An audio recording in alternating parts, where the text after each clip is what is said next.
What's up, my wizards? It's Deb from Mtg. We like magic, and today we're going to take a look at the cheapest and most evil aggro deck in Standard. Here's Mono Black, y'all.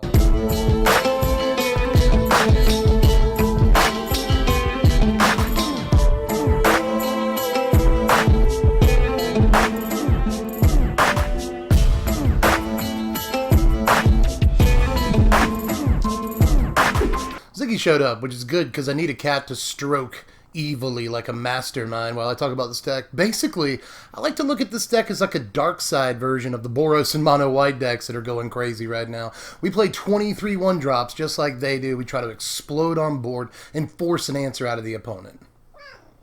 Yeah. Now right now, Black has just as much utility and variance and even power at the 1-drop slot as White does. Like, for instance, as far as power goes, we're playing full playsets of Direcraft Ghoul, Grasping Scoundrel, and Vicious Conquistador in the deck. These are all effectively 2-power 1-drops, as long as they're attacking, and this is a very, very aggressive deck that pretty much always wants to be attacking, especially in the early game. So cards like Grasping Scoundrel might as well just be 2-power 1-drops. Vicious Conquistador, much the same, and I like this because it virtually guarantees you some damage, even if it gets blocked, and that can be really important. Another cool thing about Conquistador, and Ghoul for that matter, is that they both have 2 toughness. That's relevant for a lot of reasons. You know, these don't die to Fanatical Firebrand, that's important. If Goblin Chainwhirler comes back around, comes knocking again in this format, then it's good to have a bunch of 1-drops that have 2 toughness, you know.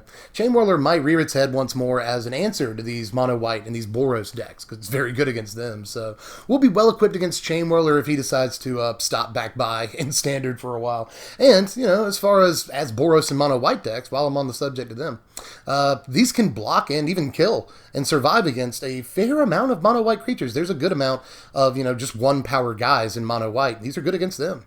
But don't really worry about blocking too much. We want to keep the aggression up, and it's also important that these can attack through a wide variety of creatures in Mono White decks before they get their Banalish Marshal or their Venerated Loxodon down, and those first couple of turns can be especially crucial. I mean, we effectively get to play more 2-power 1-drops than even Mono White does, so leverage that to your advantage, especially in the early turns of the game. Now, another 1-drop we're playing the full 4 of is Deadeye Tracker, and I actually don't know that you need the full 4 of this, but Tracker's good against a couple of different decks right now. You know, this takes out cards from Arclight Phoenix's graveyard, whether you're taking out Radical Ideas and other, you know, Jumpstart stuff. I was going to say Flashback, but other Jumpstart stuff, or you're just taking the Phoenixes out of their graveyard. That's good. And it can also function pretty well against green-black sometimes, not only because it's a grindy creature that gets bigger in long games. That's pretty decent against them, period, but it's also pinpoints, you know, important stuff in the graveyard so they can't find Broker it back or get it with Eldritch Reborn or find Finality. That deck has a lot of ways to get value out of its graveyard, and this can deny that. Now, we're also playing 3 copies of Blight Keeper in the deck. I just want a 1-mana 1/1 flyer. That's basically all I'm using this card for, which is why I didn't go up to the full 4 of, you know. A little bit of game against Healer's Hawk, and it's a flying creature in the very early game that's going to virtually guarantee damage for the first few turns. So I like that about it, but just in case the game ever goes extraordinarily long, like way longer than you would ever be comfortable with, and you get basically half your lands into play, then this can just be the kill shot, you know, 4 life. You know, regardless of the fact that you gain the life too, that's kind of nice. But just hitting them for 4 on the dome once you get all these lands out is actually kind of good. You know, if you top deck this super late in the game, you're actually not too unhappy about it occasionally. Again, if the game goes way longer than you want it to, this can be a safety valve. But you know what they say, Imping ain't easy. I'm not telling you you're going to get 8 mana every single game, but just in case you do, this can just kill them. You know, guarantees early damage, blocks in the air, a lot of utility on the card, so I'm going to play it. But we're not actually done with the imps in the deck. We're also going to play 4 copies of Pilfering Imp. Love everything about this guy. Another 1-mana 1/1 flyer that guarantees early damage, kind of. Like that about it. Pretty aggressive creature in the skies. There's always that. A Scrib Sprites, if nothing else. You know, a flying min, but I really like the ability on this card, and I've talked about it a little bit in the past, but I don't mind talking about it again.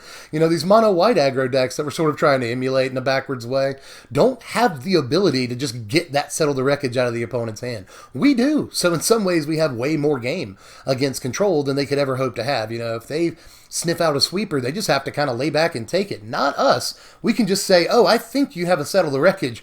Let me Pilfering Imp before I attack. And so that can just make all the difference and make cards like Cleansing Nova, Settle the Wreckage, even Deafening Clarion occasionally, just null and void, which is exactly what an aggro deck wants. To a similar end, I'm also playing 4 copies of Burglar Rat in the main deck. It was either this or Kitesail Freebooter, and the other one was going to go in the sideboard. End of the day, Kitesail's in the sideboard. Mostly because I wanted to have some game against non-control type decks. You know, Burglar Rat's going to make them discard a card no matter what they're playing, you know. These mono-white decks would virtually not have, you know, a card type to discard to Kitesail Freebooter most of the time. They play very, very few instants and sorceries, you know, if they play any.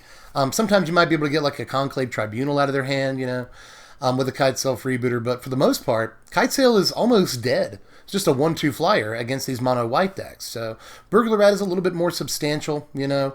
As far as the body goes, I like Kitesail more. I like the flying, all that, but Burglar Rat is guaranteed to get a card out of their hand every single time. And occasionally that can be a really, really hard decision for a fast aggro deck that doesn't really have ways of, you know, getting more cards later on in the game. You know, if they get rid of a card, you're basically removing it forever against mono white. So in Boros and even mono red for that matter. There's lots of aggro decks where if you make them discard a card, they're basically saying bye-bye to that card forever. This is effectively 2 mana removal that puts a body on the battlefield. We're making room for more 2-drops because I want to play Seeker Squire in the deck, full play set, because I think it might be one of, if not the best black 2-drop in the entire format. It's either this or Kitesail, and Kitesail is mostly good in Modern at this point. It hasn't seen that much Standard play, at least, you know, in top 8s and stuff. Everybody's playing Kitesail on the ground, on the budget level at F&M and stuff, but, you know, I'd say that Seeker Squire's actually gotten even more attention in Standard than Kitesail has, actually. It's easy to see why. You know, this does allow us to play fewer lands effectively. I'd say 4 copies of Seeker Squire amounts to like 1 or 2 lands in some games. And because of our low land count, this is mostly just going to be a 2-mana 2/3, but it's going to help us see cards, you know, pitch cards that we don't want into our graveyard. Kind of a pseudo scry, and occasionally it will pick up a land for us. Just does so much. One of the better into the battlefield triggers in Standard right now. Explorer is really, really reliable, and it's great when it comes on a very cheap creature like this. But to finish off the creatures, I'm making room for just 2 copies of Graveyard Marshal. Now, at first I thought there'd easily be 4 copies of this, but we actually want creatures in our graveyard for a couple of cards, both in the main and the sideboard. So we won't always necessarily just, you know, get tokens out of every single card in our graveyard. That said, though, Graveyard Marshal is a 3/2, making him the biggest creature in the deck, believe it or not, and he can turn a bunch of, you know, 1/1 guys that hit the graveyard into bigger creatures than they even were before. So I like that about it too, and we're gonna send a lot of creatures to a graveyard over the course of the game. So this can just create tons of 2/2s for us. And in fact, this 3 mana activated ability is the only thing that costs 3 mana in the entire deck. So again, if the game goes a little bit longer than you're kind of comfortable with, or you get swept even, then this can, just starting on, you know, turn 4, turn 5, just start helping you sort of rebuild your board, and there's nothing wrong with that. So this just gets us even more mileage out of our creatures, and again, makes some of them even bigger than they started the game, so most of them actually. So I think Graveyard Marshal is a must, but it's not the 4 of that I thought it was going to be. Now, we've made room for 11 spells in the deck. Maybe you've done the math and you're like, how many lands is that? But you'll see in just a second. We still have room for some spells in the deck. One thing that we don't have, that, you know, Boros and Mono White, and I think that probably won't be the last time I say them in this video, but one thing we don't have that other aggro decks have is, you know, Lords, Anthem effects, things like Venerated Loxodon, and more importantly, most of the time, Banalish Marshal. But what we do have is way better removal than they have. So we're going to play 4 copies of Necrotic Wound to start things off. This is kind of our Conclave Tribunal. It only hits creatures, it kind of sucks, but it does exile things, including like Rekindling Phoenix. Exiling stuff against Golgari is really, really important so they can't Fine Broker it back. So just the exile on this is good. It only costs 1 mana. And since we have like 33 creatures in this deck, all of which cost 2 or fewer mana, you know, just 1 or 2 mana, then we're going to stock our graveyard relatively fast, especially if we do come up against other aggro decks, we trade creatures in combat, or just block for value or whatever. Then we're going to have, you know, 3, 4, 5 creatures in our graveyard, again, fairly quickly. So Necrotic Wound is just a 1 mana removal spell that takes out Lyra Dawnbringer sometimes. It just does crazy stuff. So we'll definitely play that, but I'm also playing 4 copies of Walk the Plank in our removal suite. Even these aggro decks are really fast, low to the ground. They play bigger creatures than we can play, and creatures that make all their other creatures bigger. So what we want to do, since we don't have access to those Anthem effects, is just play cards that kill their Anthem effects. You know, this can walk the plank, or Necrotic Wound for that matter, can easily kill a Banalish Marshal and take a bunch of power off the table all at one time. And it can kill a Venerated Loxodon and take at least that 4 power off the table. You know, Venerated Loxodon is the biggest creature in their deck, and it's way bigger than anything we have. We want that off the table as quickly as possible. This can do that. It can also kill Lyra Dawnbringer for just 2 mana, and a bunch of other stuff. Shalai, Aurelia, you know, Doom Whisperer. There are tons of creatures that are just huge right now, and this is basically an Assassin's Trophy that doesn't let them go get a land. It's a better Assassin's Trophy, for the most part. Like, it can't kill Merfolk, and that kind of sucks against, like, Jade Light and Branchwalk or whatever, but you actually don't care too much. You mostly want to be killing big stuff or stuff that provides value to their entire board, and Walk the Plank is actually really, really efficient at doing that right now. But to finish off the deck, I'm going to play a combat trick here that I'm not sure how much anyone's going to agree with. This card's actually really good, in this deck at least. It's not good on an individual level, but in this specific deck, I like Skullduggery. First of all, I like saying Skullduggery. Skullduggery, that guy. But I'm playing this above a card like, say, Fungal Infection, because this is just a much more aggressive version of Fungal Infection. Usually Infection is used on defense, usually during their combat step or something like that, but we'll actually use Skullduggery during our combat step a lot of the time. We can still use it during theirs. Don't get me wrong, it's still a 1-mana answer to a bunch of 1-toughness creatures in the format. Sometimes this can just be a blowout. There's so much you can do with Skullduggery, a lot of play on this card, especially in a format that features a lot of, you know, early game creatures. You know, it's entirely possible we play a 1-drop on turn 1, and then 2 1-drops on turn 2. But against these, you know, these white and Boros aggro decks and mono red decks, it's entirely possible they have the exact same play line. And a card like Skullduggery is really, really good for getting up on board in the early turns against decks that also play a lot of creatures in the early game. And here are your lands. 16 swamps, ladies and gentlemen. 16. That's all you need. We've mostly got 1-drops in this deck. There are a few 2-drops. Yeah, we'll Walk the Plank and some, like, 10 creatures. So I think there are 14 2-drops in the deck, but everything else just costs 1 mana. You need very, very, very few lands to make this work. Again, Graveyard Marshal, yes, activated ability costs 3, but you usually won't be using that until a little bit later in the game when you've had plenty of time to draw those lands. We've got Seeker's Squire to help draw us more lands. Even Deadeye Tracker does that, actually. So we've got more ways to get lands than you might think, and 16 is really all you need. If you start the game with 2 lands in your hand, you are gravy. And in a lot of games, you start the game with 1 land in your hand, you're fine. Now here's our sideboard, and this is fairly simple, but there are some kind of expensive stuff in the sideboard compared to what's in the main deck, you know. There's the Kitesail Freebooter, talked about this earlier. When you play against Control, don't take out Burglar Rat. Just play Burglar Rat and Pilfering Imp and Kitesail Freebooter, and you will give them all of the problems. All of the problems. So do that. These can actually really, really help out against Control. Same with Duress. You know, I don't think we need to play the full 4 of because we have so many creatures that make Control discard cards, but this is just yet another weapon.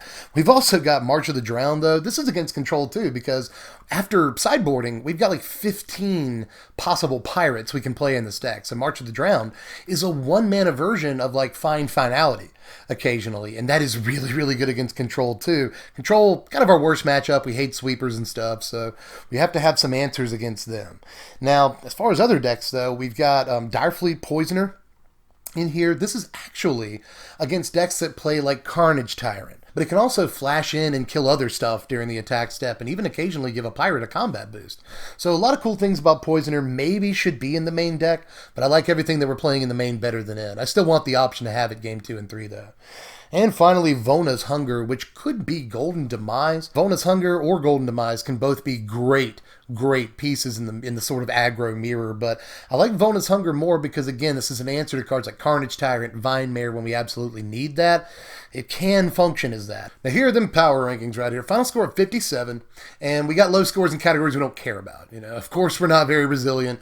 You know, of course we're not super powerful. That power score is real. It's just a 3. We don't play a whole lot of important cards in Standard or anything. A few, yeah, but not a whole lot. But the deck is definitely more than the sum of its parts. And that's my kind of deck. You guys probably know me by now. I like decks that add up to more than the total cost of the deck. That's one of the best things about making budget decks. This thing's only like $15 right now, but it actually has a fair amount of game. Sometimes it can have problems finishing games off. There's no clear-cut, like, big finish card, you know. We mostly just want to play a bunch of one-drops and ride that advantage out to victory. It's possible. Kill their big stuff with Walk the Plank and Necrotic Wound so they can never get a clear advantage on the board. And if we're playing against control, then we have stuff like Pilfering Imp and way more than that post-board to get important answers out of their hand. So we're mostly playing kind of a nickel and dime game with the opponent to eventually get them down to 0. We don't have a haymaker, a knockout punch, like an aggro deck would normally have. But this deck nickels and dimes with the best of them. There's just not a whole lot of things in Magic more fun to me personally than just going, you know, turn 1 1-drop, turn 2 2 1-drops, turn 3 3 1-drops. I really like that play line, putting the opponent on their back foot, you know, forcing them to catch up with you, to answer you. There's a lot to be said about that sort of strategy in Magic. Yeah, again, just like any aggro deck that plays mostly 1-drops, will eventually run out of gas and much faster than other decks. But if you can just hold on to that advantage, kill their big stuff, keep your little dudes out, and keep pinging in for damage, you will eventually win the game. There's really not too many better feelings, honestly, at F&M right now than making their Lyra Dawnbringer walk the plank and then getting in for 6 with a bunch of, you know, 5-cent guys. It's a good feeling. So try this thing out right now, and if you wanted to, you can just click that first link in the description, Captain. You know how it goes over here. Just click the first link. That'll take you over to TCG Player, my sponsors. There you can view the deck list and pick up any pieces that you need. You know, the deck might only be like $15 less the basic lands. I never count the basic lands. But there's other websites that are going to charge you $20, $25 for all these pieces. Don't feel like you have to do that. Pick up a deck from a buddies at TCG Player because they are truthfully the cheapest place. You're going to get this deck on the entirety of the interwebs. So click the link. Actually helps the channel out when you do just that. They call me up and they're like, "Hey, Dev, see people clicking that link. Good job, buddy." And I'm like, "Oh, thanks, man." So click the link. Helps me out. But other ways you can help me out if you're into it. You can click the like button. It's the lowest effort way you can help me out. Put me in more recommended feeds. Do that for you, boy. You could also subscribe to the channel. Haven't done it yet? You probably just do it, man. Bite the bullet. Subscribe to the channel. Even if you don't subscribe to YouTube channels, just make me that one. This one time. But in any case, I guess there's other stuff you could do. If you wanted to, you could throw me $1 on Patreon a month. You can vote for what decks you want to see next. Affect YouTube history. You can also, like, I'll let you know what decks I'm doing 24 hours before I actually upload the video. So lots of reasons to just give me $1. It's $1 if you can afford it. Get over there, link in the description to the Patreon, and you can help your boy out. But I'm pretty sure that is all I got for this one. Tapped out for now, but get down there to the sideboard. Let me know how you felt about it. Anything I could have played, any way I could have built the deck differently, I'm sure. There's going to be a lot of people here that are like, "Oh, you can top the curve out at 3 or 4 and it's still a good deck." And that is true, actually. It's a really malleable deck. There's a lot of ways to build mono black aggro right now, but I just wanted to go as fast as possible. I wanted to Ricky Bobby this deck, and this is the best way to do it as far as I'm concerned. But let me know all your ideas. I read your comments. Let me know down there. But aside from that, pretty sure that's all I got. So I'll catch you cats later. I'm Dev from the place. Thanks for watching, my wizards. Spread love and be kind.